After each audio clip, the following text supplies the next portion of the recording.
Bismillahirrahmanirrahim. Imam yang ngarang hikam itu punya resep supaya kamu seneng terus. Liyakil lama tafrahu bihi, mesti yakil lama tahzanu bihi. Usahakan sedikit sekali apa yang bikin kamu seneng, maka akan sedikit sekali yang bikin kamu susah. Jadi misalnya kulo nih, jadi kiai misalnya cari wong ya kulo kiai wong alim, jelas nak ngalime ngalim, nak kiai rapati ya, nak ngalime jelas. Nak kiai rapati, nah kan kiai tapi ra ngalim. Nah kulo nak darah wong alim malah muni ya jelas. Nak kiai rapati ya, kulo rapati nurut tapi aturan masyarakat. Nah sampean kiai tapi orang nopo ngalim. Ya beda. Ndak ini memang bedanya jauh. Ya mungkin lebih kiai sampean cara derdek-derdek dongo meyakinkan sampean. Tapi cara artine dongo piye paham kulo. Lha boten iki nyata, sampe rasa tersinggung. Napa barang-barang napa? Nyata. Nah, kalau sering ditakoki kiai-kiai masalah. Resepnya apa jenenge? Kok jenengan ra tau susah dal kita ra tau wiridan atau mau hisib. Resepnya ilmu itu gini kata hikam. Ulama yang kayak hikam tuh pernah ngarang kitab tuh saking syukurnya entah saking angkuhnya terserah ngomentari. Kamu harus yakin bahwa di sisa hidup Anda itu tidak akan maksiat lagi. Sehingga kalau kamu ditegur maksiat, anggap saja akhiru maksiatin kudirat alika. Anggap itu yang terakhir. Siapa yang menganggap mohal bahwa dia tidak akan dosa sampai mati, berarti menganggap Tuhan itu lemah. Karena cara berpikir kita kan bayangkan hidup itu 40 tahun lagi. Misalnya saya sekarang umur 40, bayang umur kadang 4 tahun meneh. Sampean misalnya umur selawe, bayang selawe tahun meneh. Sehingga menganggap dalam durasi ini selawe tahun kok orang maksiat kan mohal. Apalagi sampai sudah tahu maksiat itu bakatem paham. Ya maksiat ya kelas-kelasan, nak bikin pacaran. Nak wong iso omah yo nakal, nak sing setengah soleh ya berbau proposal ya sesuai kontaknya dhewe-dhewe. Itu kan urusan masing-masing. Ya itu kan urusan masing. Wae wakisabu ala wa ngene ora ana sing ro wae wakisabu ala. Ngrobongan wali songo, mbok kangen wali songo, mbok golek selisih wawahu napa alam. Sing roh pangeran piyam. Mbok kangen wali, mbok golek selisih margin. Niku pokoke wawahu napa ya, itu kan urusan jenengan mbek pangeran to, mboten urusan kula. Tapi tetap saya sebagai ulama mengingatkan, niat itu ditoto. Begini, ulama dulu tuh ngitung hidup itu hanya 2 menit 2 detik. Sehingga dia ya gampang saja. Kayak imam, kayak kanjeng Nabi itu, ya Rasulullah kenapa tidak menyediakan makan untuk besok? Loh, saya itu tidak yakin kalau hidup saya sampai besok. Ya sudah begitu cara, ya sudah tenang saja. Kalau sampean kan bayangkan hidup 4 tahun lagi, 5 tahun lagi, sehingga arah mangan ya wedi tenan. Padahal bolak-balik zaman cilik arah mangan tetap wedi. Jadi cara berpikir Nabi itu begitu. Begitu juga cara pikir sahabat, cara pikir ulama-ulama yang waras itu begitu. Loh, saya itu pernah melarat di Jogja, zaman pertama merantau. Itu kalau nanti saya bilang, Gus kok tidak punya beras, tapi apa yakin nak sesuk urip Pak?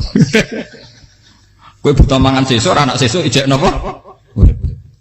Cara berpikir ulama itu begitu. Sehingga melihat maksiat juga gitu. Alhamdulillah aku ijek urip 1 detik, 2 detik, 2 menit. Sehingga hidup. Dan itu sudah cukup untuk lafadzkan la ilaha illallah. Makanya kata yang ngarang hikam, betapa murahnya Allah. Surga itu hanya bisa dibeli dengan 2 menit. Karena surga itu senilai la ilaha illallah. Miftahul jannah la ilaha illallah. Itu cukup 1 menit. Berarti surga itu regane mau 1 menit. Dan karena dia nganggap hidup itu 1 menit ke depan, la ilaha illallah, ya sudah. Dia ngitungnya hidup itu per menit. Kalau sampean kan enggak, per 10 tahun, per 20 tahun. Sehingga kriminal betul, cara pandang sampean itu kriminal betul. Sehingga bayang kudu di duwe, kudu di bojo, nak kiai kudu di pengaruh. Lah kalau saya enggak. Saya meskipun enggak sehebat itu, tapi mewarisi keilmuan mereka. Jadi misalnya saya jadi ulama, itu bayang di santri musitok. Islam kok kayak ke Ahmadiyah ya gitu saja. Ya pokoknya ya sudah gitu. Orang bayang santri sing kelambinan takwa khusyuk salam tempel demen gelo, demen apa? Lo tanyakan santri-santri saya itu mungkin belum pernah nyuruh istri saya bikin kopi. Bisa dihitung. Karena saya itu sederhana saja. Misalnya saya pergi dari Jogja ini yang nyata salam. Bayang no bojo gue semaca, gawe no kopi, buka no lawang malah kecewa. Seperti umumnya orang kan gitu. Semerantau ada bayang no bojo gue nyuambut, digawe no kopi, digodok no banyu hangat teman. Bareng teko bojone wangep kukur-kukur. karena tarifnya dia ideal, maka mudah kecewa kalau itu tidak terjadi. Nak kula mboten, sebayang napa Yogya ibu bojoku cek utuh Islam. Nak salat 5 wulan ya sudah gitu. Pakai standar-standar yang minimalis. Saya dari rumah bangun sampai ngaji ya, pokoknya melek, ya sudah nak sholat dem-dem nopo, mulanya sudah gitu. Andai kan saya pakai standar maksimal, maka akan mudah kecewa. Rasulullah juga begitu. Rasulullah itu ngadepi Sayyidah Aisyah, itu ya begitu ngadepi Hasan Husain. Sehingga tidak ada cerita Nabi mudah kecewa, betul. Karena Nabi bayangkan anak istrinya itu ya minimalis sekali, urusan dunia maksudnya minimalis sekali. Misalnya Nabi pagi-pagi tanya, ya Aisyah apa ada sarapan? Enggak ya Rasulullah, ya idzan asumu kan itu saya puasa. Kalau sampean usul-usul ora digekno kopi wong wedok apa? Itu kan repot. Muni-muni itibak sunnah Rasul tapi enggak pernah sampean mendekati sunnah napa? Rasul. Sehingga ya tenang saja Nabi. Saya tuh alhamdulillah bisa niru dalam gitu-gitu tuh bisa. Makanya ini kiai muda paling jauh. Banyak kiai-kiai yang sepuh itu kalau urusan gitu konsultasi sama saya. Gus siapa kain? Ini kula ya sampai era dekarep. Juga saya tidak pernah bayangkan apa tanggaku seneng aku atau orang ngaji aku kecewa, tidak pernah bayangkan. Sampai itu kan makhluk, tidak penting. Kecewa tidak kecewa itu tidak benar. Saya itu orang alim, ngerti ini warido kamat lubi, ora warido kum. Yang tak gula iri dari pengira antara ridane sing ngaji, ridane konsumen. Itu apa makhluk tidak penting. Itu harus dilatih. Harus apa? Sehingga orang itu kalau biasa sholat, maksudnya biasa takluk be Allah, mesti la Allah katardo, mesti gampang puas. Karena dia iktifak ngalap cukup be Allah Subhanahu wa ta'ala. Saya sebagai manusia juga sering ditangisi istri. Misalnya saya sering ke Jogja sendirian. Nah ninggalan nopo, ninggalan ibu milih pengiran. Misalnya mati ninggalan ya paling aku mau ngapain nih suaraku. Paling uang nangis gue kegiatan. Bukan apa. Ingin saya bahwa konstitusi ulama itu masih iktimat Allah. Kalau kita kan enggak. Cara berpikir kita ngaji itu ideal sing ono podium, sing ngaji kelaminan takwa kabeh, keturunan kaji kabeh, diluk kabeh. Kita akan pakai standar-standar yang dengan asumsi kita. Padahal Nabi di zaman sugeng al iman hahuna wa yusiru ila qalbihi sadrihi salah. Iman itu urusan hati. Komitmen sampean be Allah Subhanahu wa taala. Nah ini resepnya. Makanya kata hikam liyakillah ma tafrahu bi. Mesti yakinlah mata sedibi. Sedikitlah kamu gembira dengan satu hal, nanti akan sedikit kamu yang kecewa. Artinya misalnya kados kula sebagai ulama seneng kula nu kok ijek iman. Ya nggak kayak orang awam. Ya sudah gitu. Jadi misalnya suatu saat kula jatuh, yang ngaji saya gak semeneng jadi kupeding. Wong sing seneng kula bubar kabeh. Kula ya ora susah, miskola darah bener. Gus saiki jenengan ora sing seneng. Ya tenang saja. Sing ora seneng ya makhluk ora jelas. Dan status mereka tetap layak durwalayan. Ini harus dilatih. Sehingga Nabi itu ya meskipun beliau itu perang, sahabatnya meninggal ya tenang saja. Nabi cara berpikir yang meninggal mereka mati syahid, yang masih hidup dianggap berpotensi melakukan kebaikan. Sama tak warai resep-resep dari Rasulullah SAW. Saya ini sebetulnya memaksa, menjelaskan ini maksa, karena saya inginnya jadi ulama yang kayak umumnya orang. Tidak ideal amat. Tapi kan saya ditakdir ilmunya itu ideal. Jadi terpaksa saya jelaskan. Tapi kalau perilaku saya tidak akan ideal. Soalnya ngawur. Saake mari Ghafuri pengiran nganggur bolak-balik cerita. Ada seorang wali, karena dia wali itu doa di multazam, ya Allah saya ini minta satu hal. Karena dia wali maka tidak minta uang, tidak minta jabatan, minta engkau takdir saya tidak pernah maksiat. Itu kan bagus sekali. Minta doa ditakdir gak maksiat kan ada. Dari pengiran malah Syafi'i. Fa'ena ada ukufran. Karena tahu maksiat malah sifat ghafurku tak ada kok endi. Gamane pangeran ini sifat ghafurku rak nganggur. Malah tidak ada orang selain Nabi kecuali ditakdir tahu maksiat dan sifat ghafuri pangeran efektif. Paham apa? Lah nek sampean kan ghafure kok nggo kabeh. Dadi karek sadidul iqab.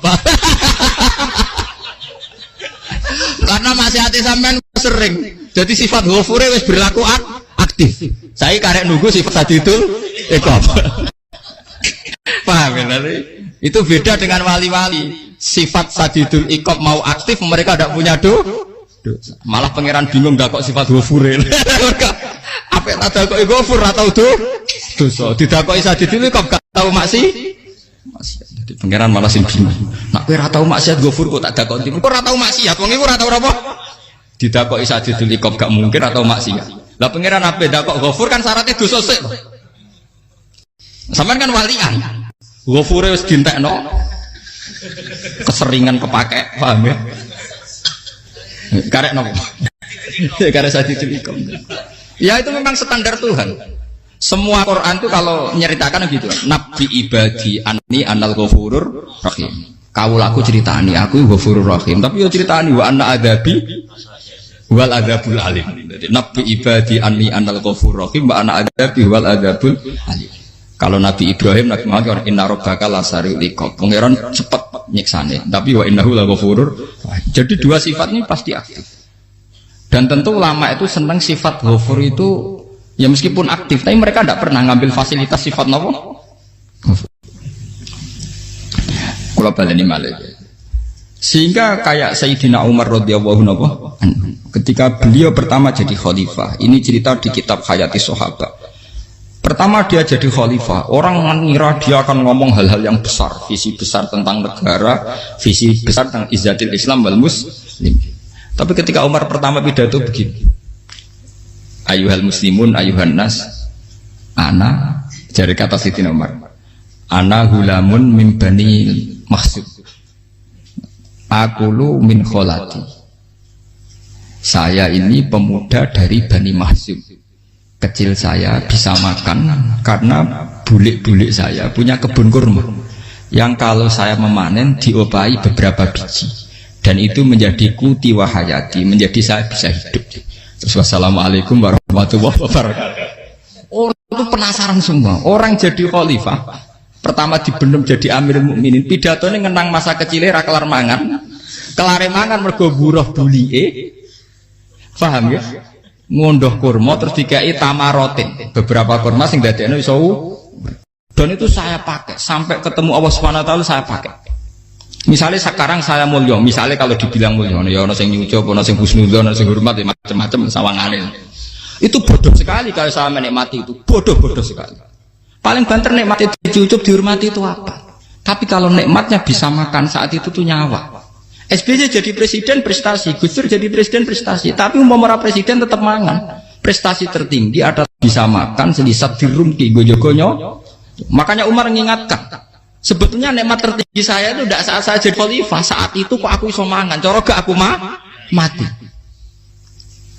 Paham ya? Jadi itu luar biasa. Kita ini kan menjadi angkuh karena ngitung nikmat itu yang besar-besar, punya prestasi, punya. Kalau saya enggak ngitung nikmat itu kelar mangan gak mati, kan gampang. Sehingga saya tidak mudah kecewa karena tarifnya minimalis, gak gampang apa? Jadi misalnya kalau kapan-kapan kok berhubung, Gus ini Tuhan rasanya jangan ngeten-ngeten. Oh makhluk itu ya gak apa-apa. Kalau di status kiai kan seakan-akan ngomongnya sakral, seakan-akan mandi. Tapi nak tak status, oh makhluk itu ngomong-ngomong ya sudah kan. Menjadi kan sudah distatuskan sebagai apa? Makhluk. Tentu makhluk statusnya la yadurru wala yanfa. Di sini ini penting. Orang-orang ahli tauhid tentu tidak punya kesusahan. Innalladzina qalu rabbuna wa tsummas taqamu. Itu mesti tidak ada kesusahan sama sekali. Misalnya ulama-ulama dulu mau mati ya tenang saja. Mati kedua itu mati paling menantang ya, menyenangkan sekali. Karena mati yang seru itu mati zaman Al-Adam. Misalnya saya kelahiran tahun 70. Tahun 40-50 kan belum ada saya. Itu mati yang sejati karena Al-Adam. Kenapa? Al-Adam tidak ada. Mati yang nanti itu mati yang petualangan karena saya mati setelah menyaksikan kekuasaan Allah, setelah husnudzon sama Allah, sehingga mati yang menuruti kerinduan akan ketemu sang kekasih. Makanya Jalaluddin Ar-Rumi ketika mau meninggal dan orang-orang muridnya nangis, dia marah-marah. Hei murid-muridku, betapa bodohnya engkau. Saat kayak ini yang saya tunggu, saya sudah menyesal berpisah sampai Allah dat yang tak senang. Aku kecewa waktu makhluk-makhluk koyo kowe. Saiki wis wayahe aku goleki kholik dat sing tak senengi malah mbok tangi. Cek bodhone kuwe. Saat-saat sing tenteni malah mbok tangi. Betapa aku lamanya menunggu kematian ini. Mergo hidup itu keterpisahanku mbek Allah, kemen ketemu kuwe jare. Malane Jalaluddin Rumilah yang mengistilahkan mati itu malam pengantin. Makanya fal'an awanus sirok minkum wa awan wisol habibi. Ini saat yang indah karena ketemu dengan berpisah dari makhluk-makhluk yang tidak penting menuju sama Habibi kekasihku. Jadi dia misalkan mati itu malam Semenjak istilah itu populer, sehingga di Jawa anak orang ngipi jadi nganten, takwilane mati. Itu filosofi sufi, ya filosofi apa?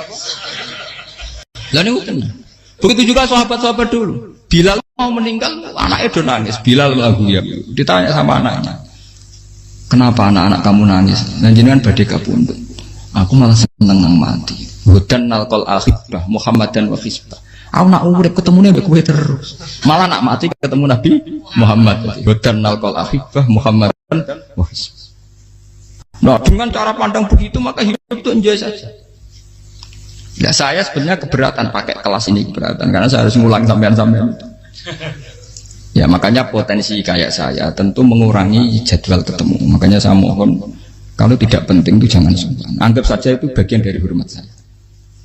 Ya minimal sampai anak misalnya di dua sekretari gue jajan pentolan enam lopo mau kesuwan bareng malah repot. Gue ganggu uang anak peleleran pak. Nah misalnya sampai kepentak kok hukum, uang nak pinter hukumnya takokan ya ringan, takok kita tanggam paling bisa. Karena pertanyaan yang ringan tentu ya ringan-ringan saja kan. Gak perlu kiai kali ber. Sampean ora usah GR. Kalau pertanyaannya angel Gus gak ono sing iso jawab. Wong nak ra alim tahke, ku pertanyaane ya ora patimu mutu. Iku wis kangelan ngoten. Ini mboten ngenyek tapi padha enak. Padha napa? Makanya kalau latih. Jadi hikam sendiri itu ada manhaj, ada metode. Kalau orang supaya tardo, liyakillah ma tafrahu bi, yakillah ma tahzanu. Anak saya itu kalau habis main pulang, itu saya senengnya pol. Istri saya pernah jangan. Gus, anak mulai senengnya dek biro-biro, anakku mulai nih ngomah, misalnya terus piye. Saya terus anakku lo main mulai itu seneng. Biro-biro anakku mulai nih ngomah. Dipanggil anak saya bapak itu senengnya sak boleh. Biro-biro ada yang manggil bapak. Jadi saya pakai standar minimalis. Saya tidak pernah pakai tarif. Dia anak yang ideal dihormati orang. Sampai anakku sujud nih pangeran, ngerti pentingnya mau tasbih. Makanya anak saya tak namakan tasbih semua. Itu ya sudah selesai. Saya tidak pernah bayangkan anak saya jadi kayak besar dihormati jemput. Mari gampang kecil. Ya sekolah kan Sayyidina Umar. Saya pemuda dari Bani Mahzum. Yang kecilnya bisa makan karena buruh bulikku. Akal tuh tamarot. Wah itu saya baca tuh nangis betul. Betapa hebatnya Sayyidina Umar. Mengingatkan ulang bahwa nikmat tertinggi itu ya makan, karena makan kaitannya nyawa. Orang jadi bupati, enggak jadi bupati tetap makan. Jadi kalau ngatain saya tarifnya minimalis sekali. Oh, kalau orang sudah makan gitu, lah Allah kata tertentu mudah sekali. Tapi kalau sampai tarifnya ideal, harus di mobil, kudu sanggup nih. Masuk gue mobil gak sanggup akeh. Barang gue sanggup akeh, kudu gue penderek. Masuk kiri lu juga kok tanpa apa? Penderek. Penderek macur. Masuk orang kena dikeloli, jadi malah repot. Akhirnya gue mau ngaju. Harus selingkuh dari sing we. Itu lapor koromeneh. Mau hormat nuruti tahapan-tahapan duniawi makanya resep kalau ingin itu kan sholat, maksudnya sholat itu dihayati secara tauhid ya, dihayati secara tauhid. Misalnya inna sholati wa nusuki wa mahyaya wa mamati lillahi rabbil alamin. Itu akan pasti Allah kata pasti mudah melihat alam ini ridho. Ini satu sekelumit ya, di resep orang ulama yang saya meniru beberapa di kitab Hayati Sahabat, di kitab Hikam, dan meniru terutama semuanya sanad dari Rasulullah Shallallahu Alaihi Wasallam. Makanya suatu saat Nabi itu kagum.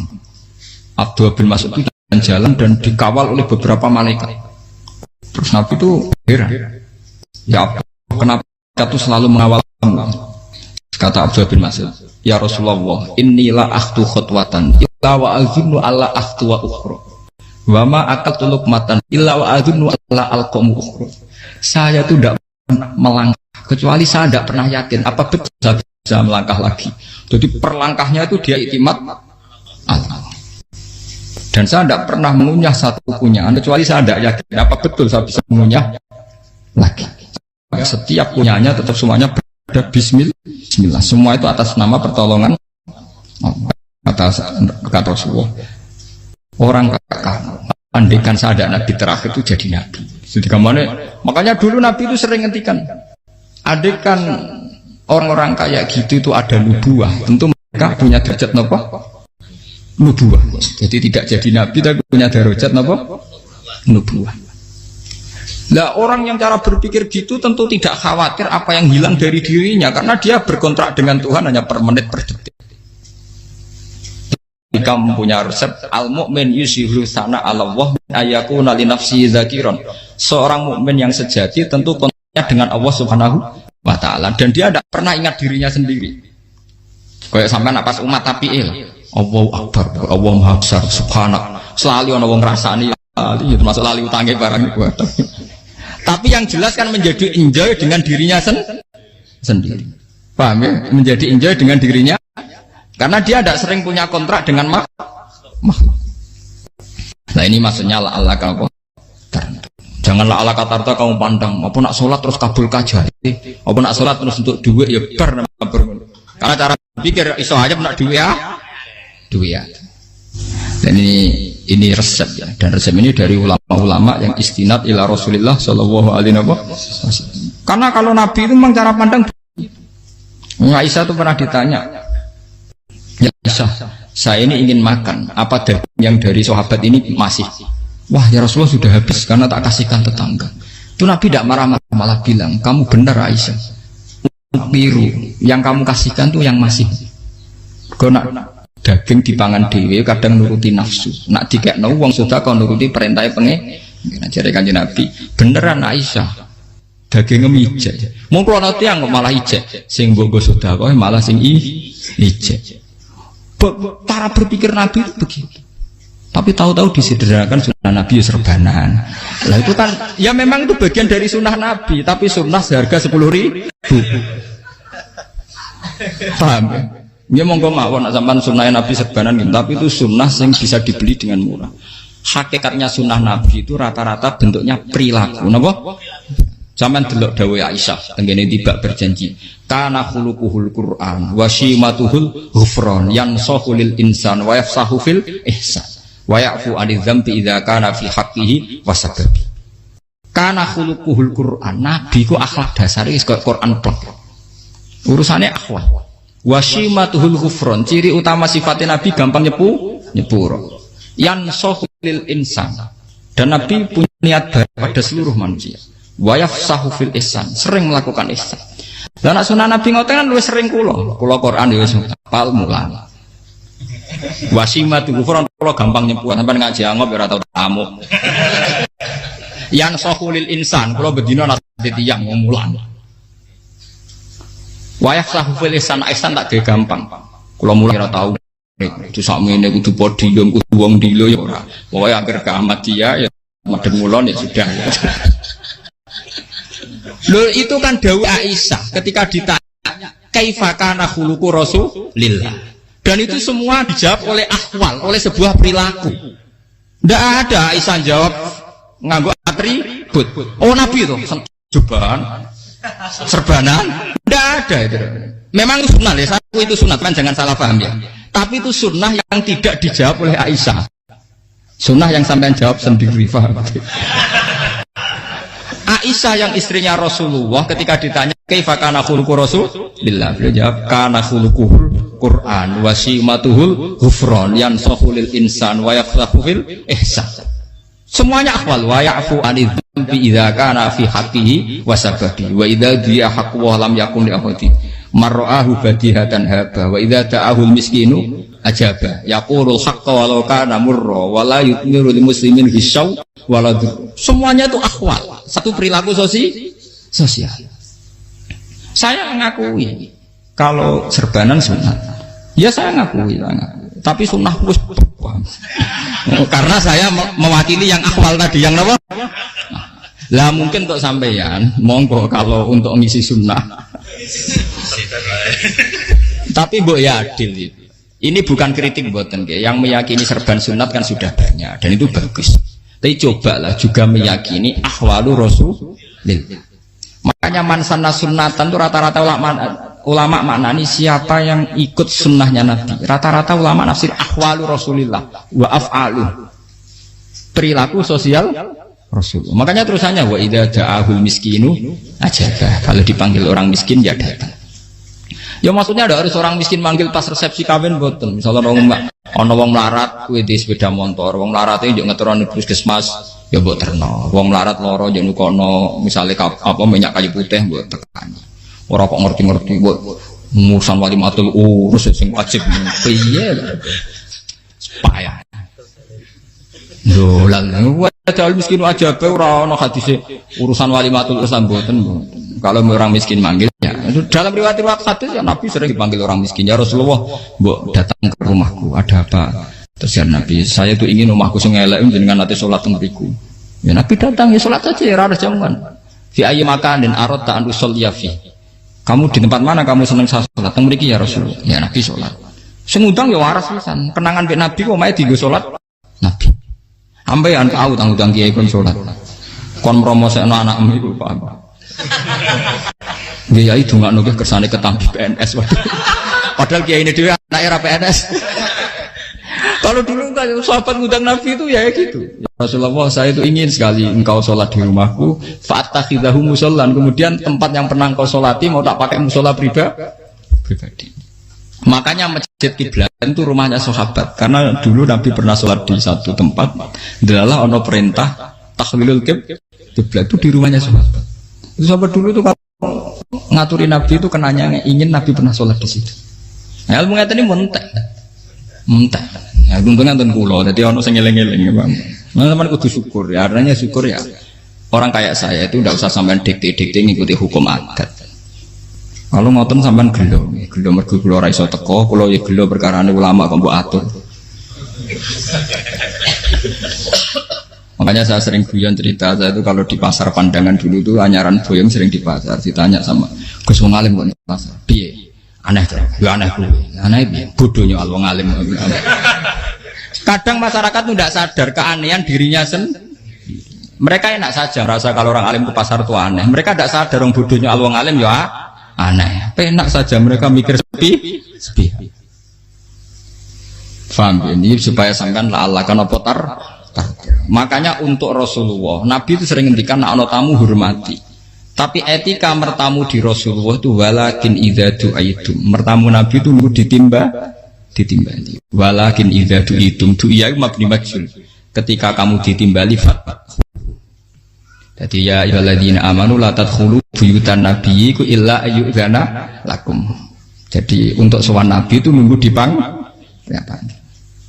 meskipun sahabat tuh rindu Nabi, tidak berani sowan ke dalamnya Nabi. Kalau ingin ketemu Nabi di barengno pas sholat jamaah, karena Nabi pasti keluar di andai kan Nabi lima tamu di rumah, ora sida dadi Nabi. Aman nampa tamu.